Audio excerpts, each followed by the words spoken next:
Le Phèdre de Platon, suite. Socrate. La rhétorique en général n'est-elle pas l'art de conduire les âmes par la parole, non seulement dans les tribunaux et toutes les autres assemblées publiques, mais encore dans les réunions privées, art qui ne varie pas selon la petitesse ou la grandeur des sujets, et dont le juste emploi ne fait pas moins d'honneur dans les choses légères que dans les choses importantes? N'est-ce pas en ce sens que tu en as entendu parler? Phèdre. Non, par Zeus, ce n'est pas tout à fait cela. Mais c'est surtout dans les tribunaux que règne l'art de parler et d'écrire. On pratique aussi l'art de parler dans les assemblées du peuple. Je n'ai pas entendu dire qu'il s'étendit plus loin. Socrate. Tu ne connais donc que les traités de rhétorique de Nestor et d'Ulysse, qu'ils composèrent dans leurs loisirs sous les murs d'Ilion, et tu n'as jamais entendu parler de ceux de Palamède? Phèdre. Non, par Zeus, non plus que des traités de Nestor, à moins que tu n'ériges Gorgias en Nestor et Ulysse en Thrasymachus ou en Théodore. Socrate. Peut-être, mais laissons-les de côté et dis-moi, toi, dans les tribunaux que font les parties adverses. Elles parlent contradictoirement, n'est-ce pas? Ou bien, que dirons-nous qu'elles font? Phèdre. C'est cela même. Socrate. Sur le juste et l'injuste? Oui. N'est-il pas vrai que celui qui fait cela avec art fera paraître la même chose aux mêmes personnes, tantôt juste, tantôt injuste à son gré? Sans doute. Et s'il parle au peuple, il lui fera paraître les mêmes choses, tantôt bonnes, tantôt mauvaises? C'est vrai. Ne savons-nous pas que le Palamède d'Élée parlait avec tant d'art qu'il faisait paraître à ses auditeurs les mêmes choses semblables ou dissemblables, une ou multiples, en repos ou en mouvement? Si.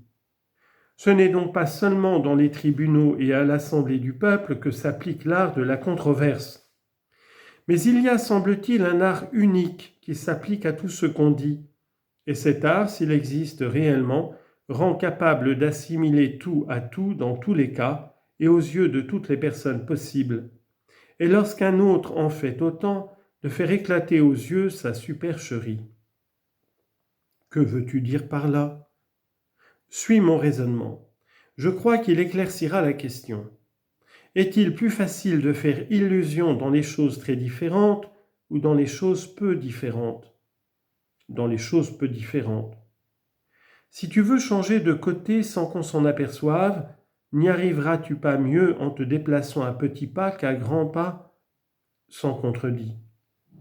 Il est donc nécessaire, pour tromper les autres sans se laisser tromper soi-même, de distinguer exactement la ressemblance et la différence des choses. C'est indispensable. Mais pourra-t-on, si l'on ignore la vraie nature de chaque chose, discerner si la chose qu'on ignore ressemble peu ou beaucoup aux autres? On ne le pourra pas. Donc, lorsqu'on a une opinion contraire à la vérité et qu'on s'est trompé, l'erreur provient évidemment de certaines ressemblances. C'est cela même.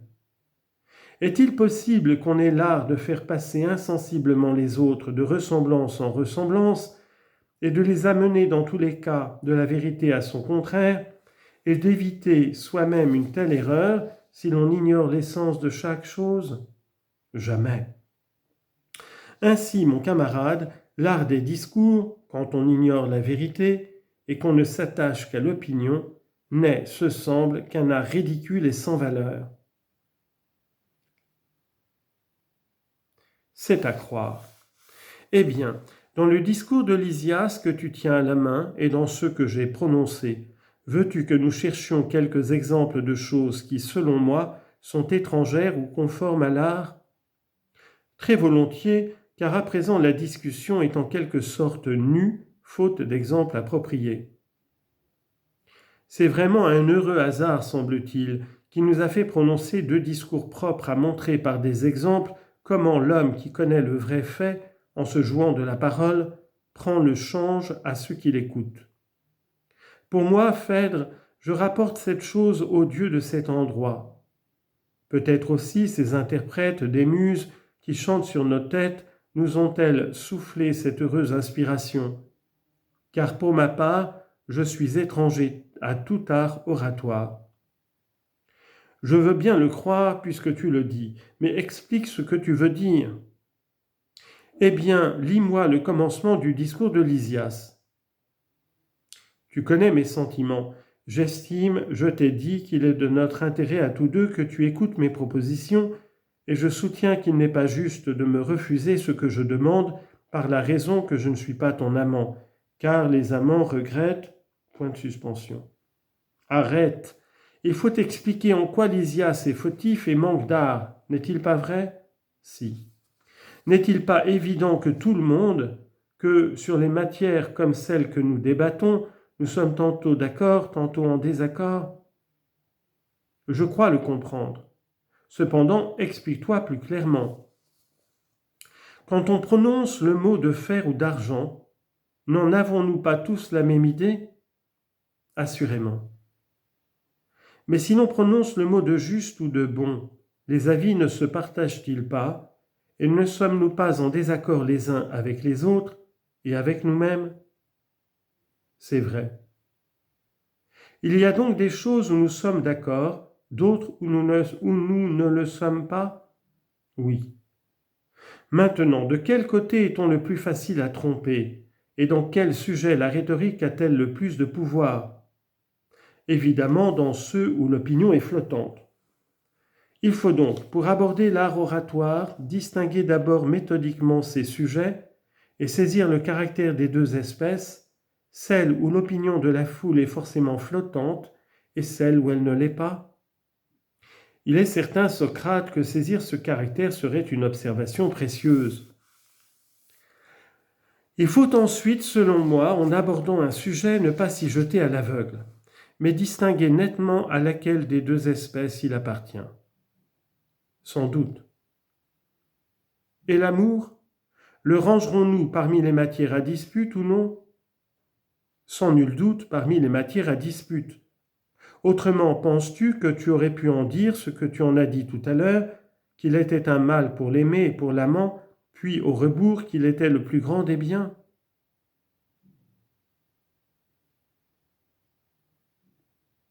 À merveille, mais réponds encore à cette question, car l'enthousiasme où j'étais a troublé la netteté de mes souvenirs.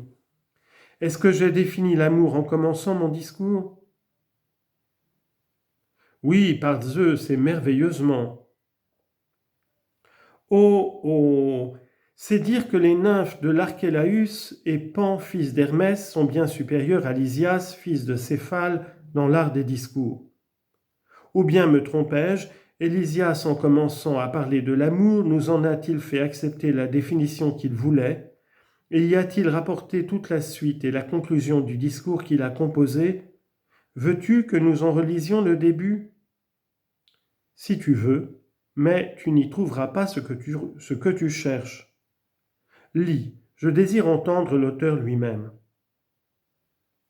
Tu connais mes sentiments.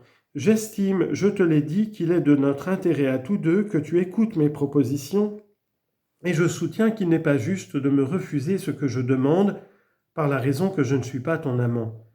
Car les amants regrettent le bien qu'ils ont fait quand leur désir est éteint. L'auteur est loin, ce me semble, de faire ce que nous demandons, puisqu'il part non du commencement mais de la fin, comme s'il remontait le courant du discours en nageant sur le dos, et qu'il débute par où finirait un amant parlant à son bien-aimé. Me trompais-je, Phèdre, mignonne tête? C'est en effet la fin, Socrate, ce qu'il dit ici. Et le reste? Ne trouves-tu pas que toutes les idées du discours ont été jetées pêle-mêle? Te paraît-il que le second point doit être placé à la seconde place plutôt que tel autre point? Il m'a semblé à moi, dans mon ignorance, que l'auteur avait bravement couché sur le papier, au fur et à mesure, tout ce qui se présentait à son esprit. Distingues-tu, toi, quelque nécessité de composition qui lui ait fait aligner ses idées dans cet ordre? Tu es bien bon de me supposer capable de pénétrer si exactement les secrets d'un tel écrivain.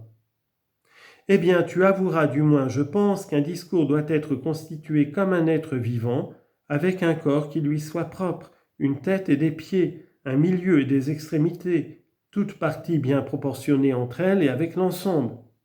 Sans doute.